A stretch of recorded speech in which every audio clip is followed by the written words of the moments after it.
you can still teach structure and style, even if it's only in 5th grade, because that 1 year of instruction for those students will still make a difference.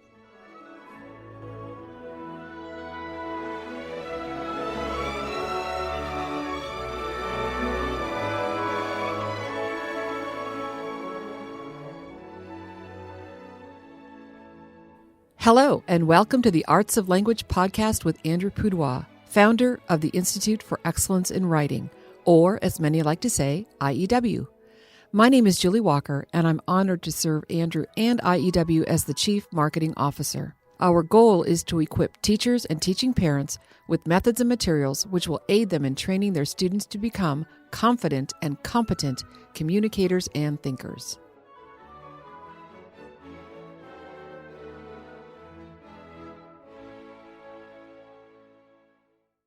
Things have been pretty busy around here, Andrew. Well, I don't know. I haven't been here much. I've been pretty busy. Yes. Hitting a different city every weekend for about 3 months. Yes. With only a few weeks off. So yes, I am ready to stop traveling. Well, and just as you're ready to stop traveling, we are entering into one of our busiest months here at IEW.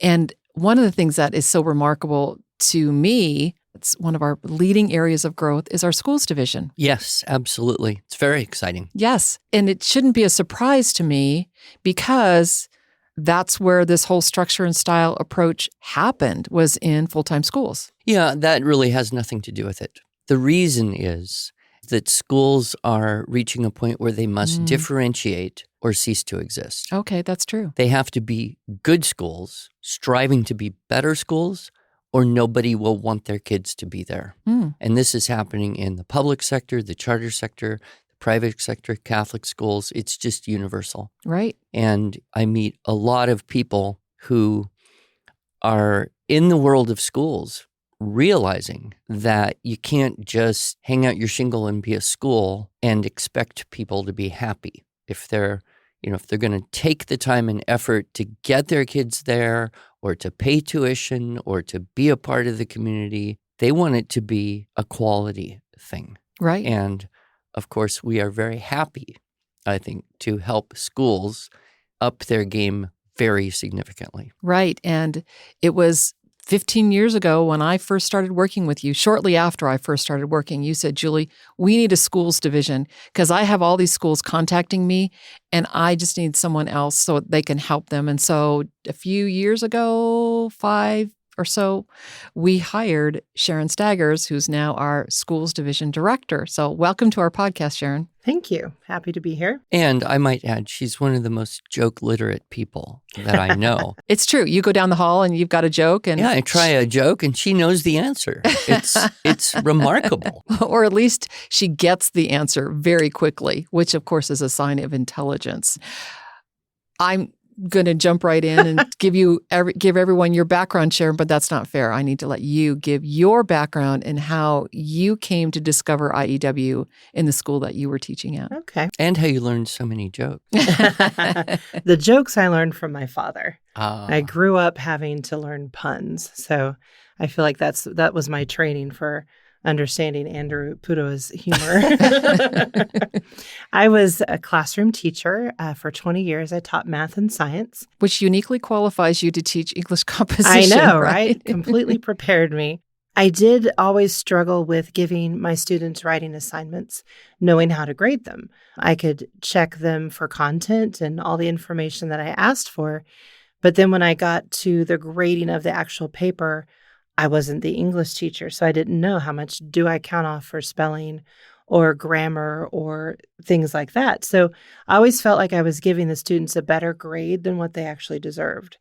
And I worked for a school that was doing some mandatory teacher training, and it had to do with writing. And I thought, I'll just sit in the back and grade papers. And probably about the first 10 minutes into it, I thought, no, this is really interesting. And it was IEW, the Teaching, Writing, Structure, and Style, the Writing Methods course, and really was excited to see what it was going to do for our school. And our administrator wanted those of us not teaching English to incorporate writing and IEW into our subject matter. And so I worked with the English teacher, Mrs. Andrea Puthers, who was a teacher of the year for IEW, but also now works on my team as an educational consultant. And she and I put our heads together, and she gave me a checklist and said, well, this is what the 8th graders are learning right now. So I took that checklist along with what I wanted for content and merged it together and created a checklist. And of course, my students said, oh, you've been talking to Mrs. Puthers. But then they turned in assignments that were beautiful. This whole time they knew how to write. I just wasn't holding them to that standard. So they were getting away. They were being lazy and getting away with substandard because they figured I didn't know any better. Well, then all of a sudden, they started producing really great papers when I started implementing the IEW checklist. Now, as a science teacher, I also had to tell them, though, that the IEW stylistic techniques were not necessary for lab reports.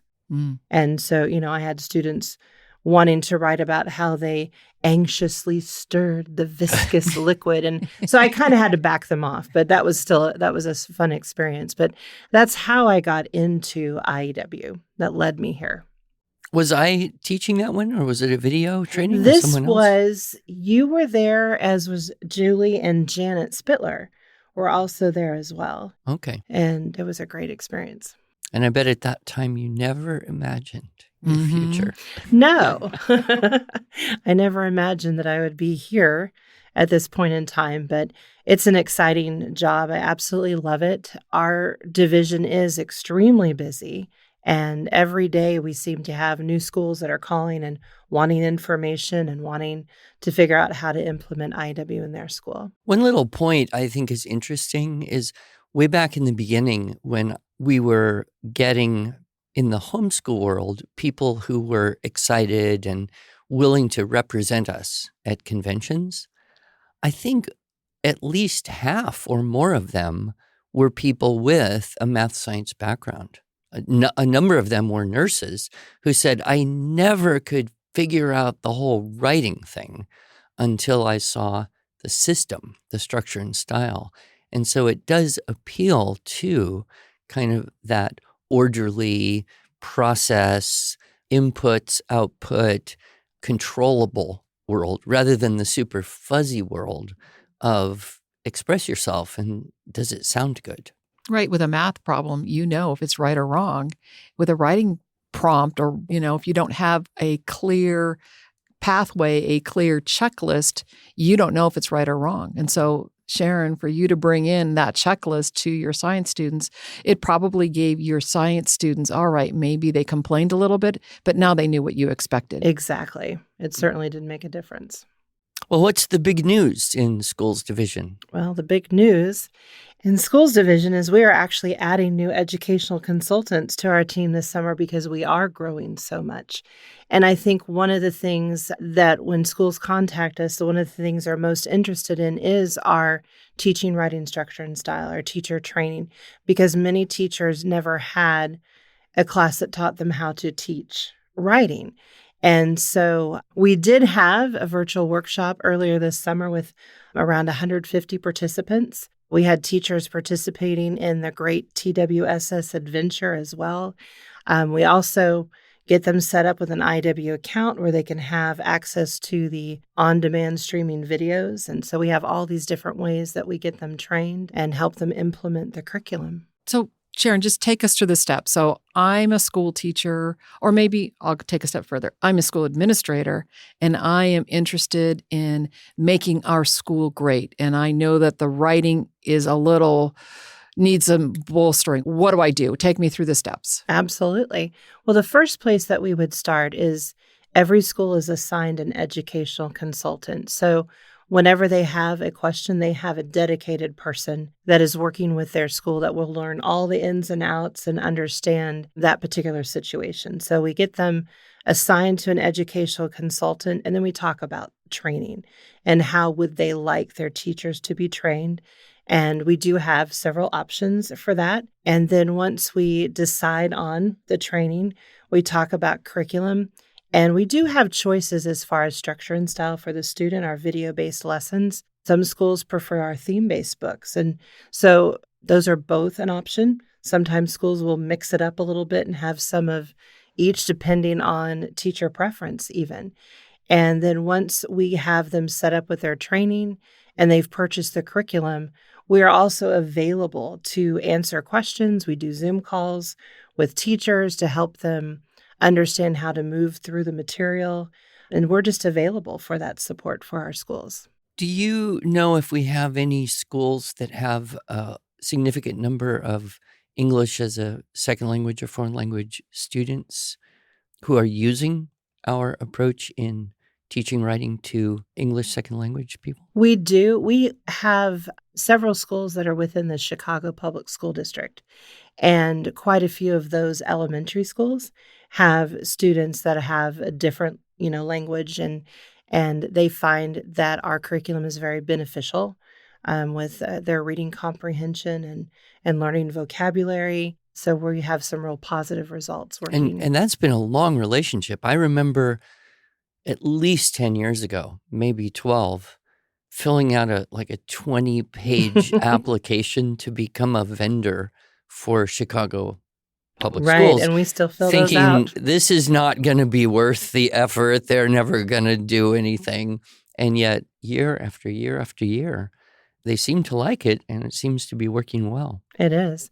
We also have quite a few schools that focus on special education, and they find IEW to be very positive in those situations as well. Yeah. Now, I know when I was talking to schools more, they always wanted research-based or research-proven. They wanted to know that, we had creds in academic terms. So we worked a lot on trying to get some studies and line up some research. Is that still a frequent thing you have to deal with? A school says, okay, we like the idea, but prove it. We do have some schools that, would like to see that. And we do have studies in the past that show how effective we are. And we have, some things in the works as far as doing some more current studies. A lot of times they'll also want to see how we align with state standards, and we have information on that as well. But, a lot of our schools are word of mouth as well, where they have heard or seen progress from other schools and they want to find out more about it. And so sometimes their research-based evidence comes from other schools, and they actually will go visit and observe and find out for themselves firsthand what it looks like. Excellent. So, Sharyn, what would you say are the top challenges that upper elementary teachers face when it comes to writing assignments? Well, they find that the students really don't know how to write. And sometimes they're at a loss at where to even start with them. And that's another big appeal of our program, because every year we do start in Unit 1, and they cycle through the program and they build on what they've learned before. And the teachers really have that starting point where they know where to begin and how to help their students. That's great. I remember one time I was doing professional development somewhere for some group, some school or district, and we were going through the 9 units. And of course, most of our listeners would know that Unit 1 and 2 is just keyword outlines, note-taking, and rewriting from notes from a source text, sentence by sentence. It's very dictated content. Then Unit 3, writing from pictures. Unit 4, summarizing references. Unit 5, writing from pictures. 6, research. 7, inventive writing. Well, this teacher said to me, so you don't do any real writing until Unit 7? And I was a little taken aback at the moment, because in my mind, it's all real writing. Sure. Do you get that very much from people who are so kind of in this idea that maybe it's too easy, or we're helping too much, or we're giving too much away, and then we're not really making them figure out everything until, later in the syllabus? I mean, if it's 9 units, Unit 7 falls usually spring, March or so. Well, I think so many times teachers, they think that writing is giving a student a blank page and a student being able to just write. And so when they find out that we don't give them a blank page till Unit 7, that puzzles them because they don't know what in the world would you even do before that.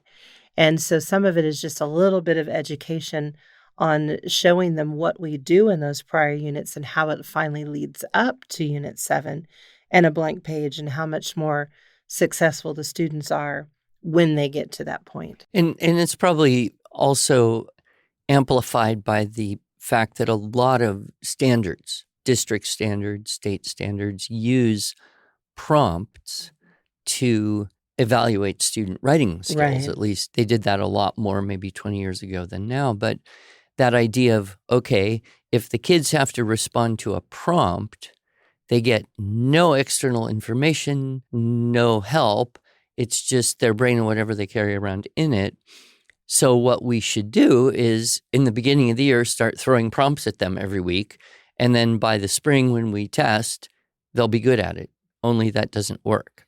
Well, it doesn't work because the teachers will take those papers and then not know how to help them. Mm-hmm. They'll say, well, this isn't great.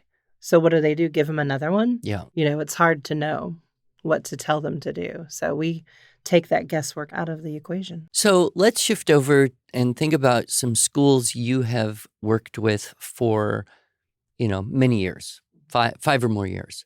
What would you say are the traits that make that school so successful? What do they have or do that makes them want to continue year after year, other than getting good results? But right. What are some of the dynamics in the school that make that work? Well, they definitely do see the improvement, and that motivates them. But these schools are also making sure that the teachers are trained. If they have new staff come on, they immediately get them trained with IEW. And a lot of them are involved in our premium membership, and they attend some of the master's classes, and they continue learning more about IEW and our methods. And they listen to our podcast. They do listen to the podcast. And we hope so. But I also think just some of the more successful schools have a mentoring program where they have teachers that are familiar with IEW helping the new staff and making sure that they do have the knowledge and the help and getting them connected with their educational consultants.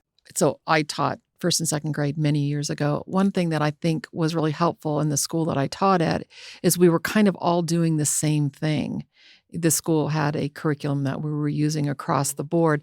I imagine that that's something that is also helpful for teachers. Like in your case, you learned the structure and style method, but it was reinforced by the English teacher. Everyone on campus was using the same method. That's right.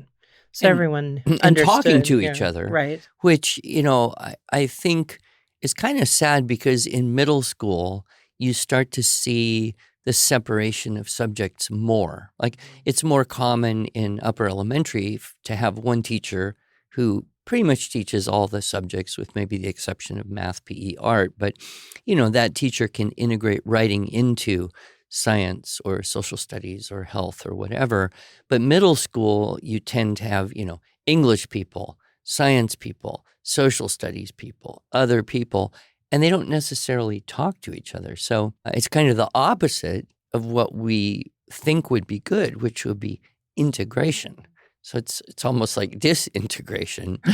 And I know that's one thing that a few people I know who work in that middle school world are just like you, so happy to have something that you can all learn and you can all use parts of it in whatever you're teaching. Right. Well, let me give you another illustration. So I'm not the administrator anymore because my entire school is now on board. But now I've left that school and they're doing great. And I'm going to start at another school and I'm going to teach fifth grade.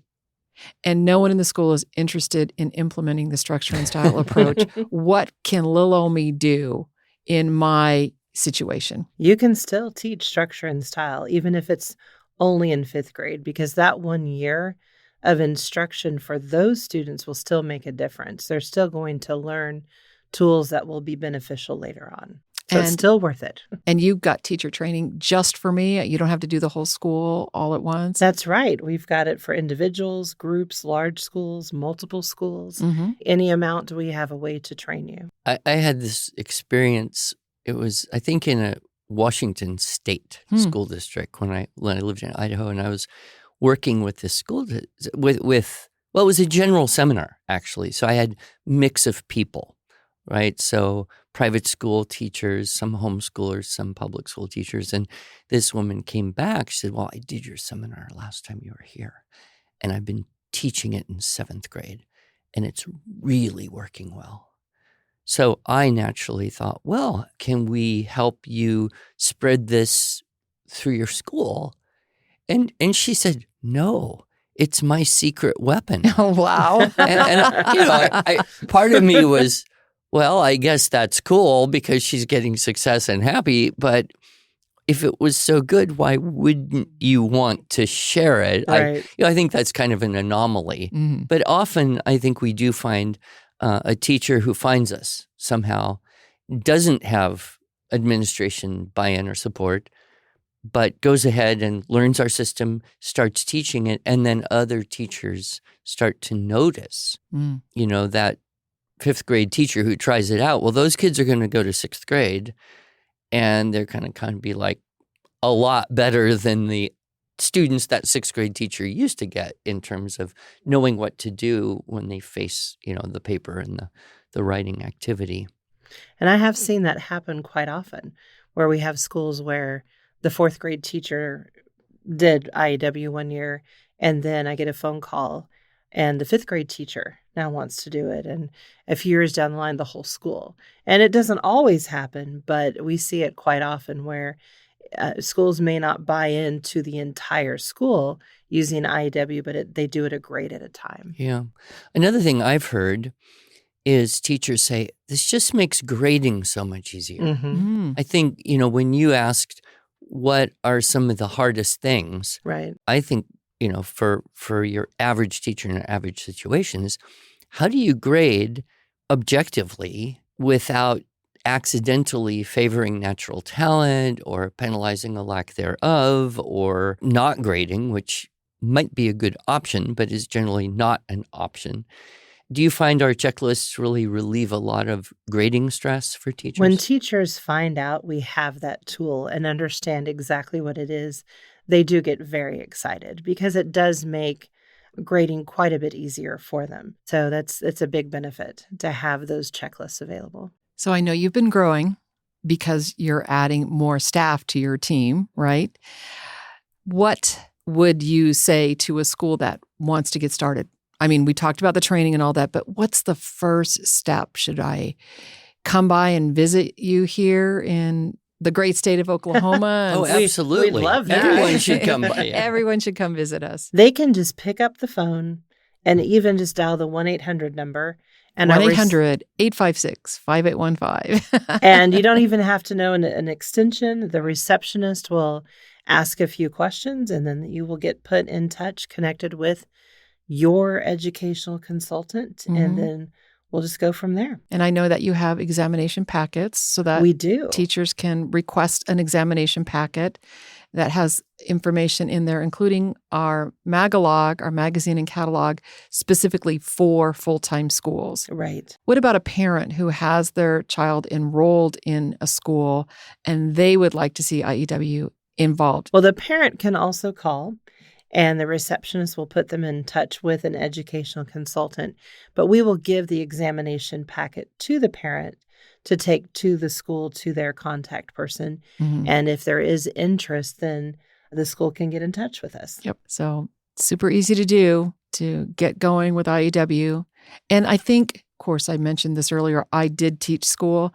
And as Sharyn mentioned, I was never taught how to teach writing. There was math methods, there was reading methods, but never any writing methods. No. And so when I stumbled upon the Institute for Excellence in Writing and the Teaching Writing Structure and Style, I was like, oh, not only did this help me now teach my own boys because I was homeschooling at the time, it helped me become a better writer so that when I went back to school and got my master's degree, I was able to graduate with high honors because I knew how to write and actually was able to teach some of the students that were my peers in my class how to write. So it's just a wonderful experience that it's come full circle. So Sharyn, any final words that you'd like to do to encourage parents and teachers to explore more about what we're doing here at IEW? Well, they can definitely go to iewschools.com, and we have a Getting Started page, and they can find information about requesting that examination packet or just picking up the phone or emailing schools@iew.com. There's quite a few ways that they can get in touch with us.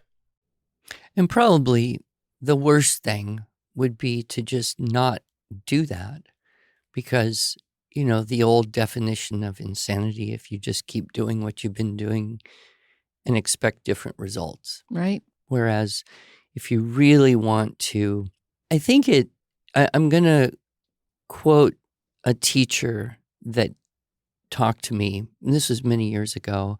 She was teaching 5th grade in a school in Spokane. And she said to me, I've been doing this for several years now, and I didn't really see the bigger picture of the value. It was nice. All the kids were learning to write, and the product was better, and I liked the system. It made my life easier. But I had one student who said to me at the end of the year, she said, "Mrs. Eide, I have learned more in your class this year than I ever learned in anyone else's class ever." Wow. Because you taught me how to think better. Mm. And of course, I said, "Well, you're probably a good teacher and you did all sorts of other good things too." And she said, "Yes, no, it's the writing program. It does more than just teach writing. It really does teach students how to think better."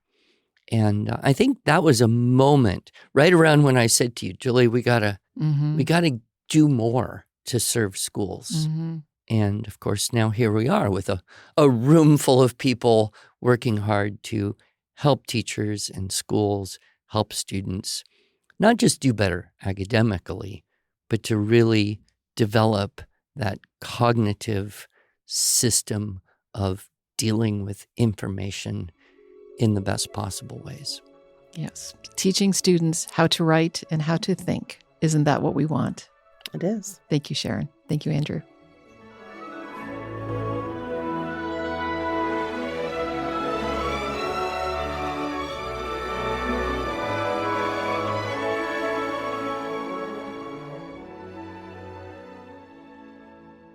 Thanks so much for joining us. If you enjoyed this episode and want to hear more, please subscribe to our podcast in iTunes, Google Podcasts, Stitcher, or Spotify, or just visit us each week at iew.com/podcasts. Here you can also find show notes and relevant links from today's broadcast. One last thing, would you mind going to iTunes to rate and review our podcast? This really helps other smart, caring listeners like you find us. Thanks so much.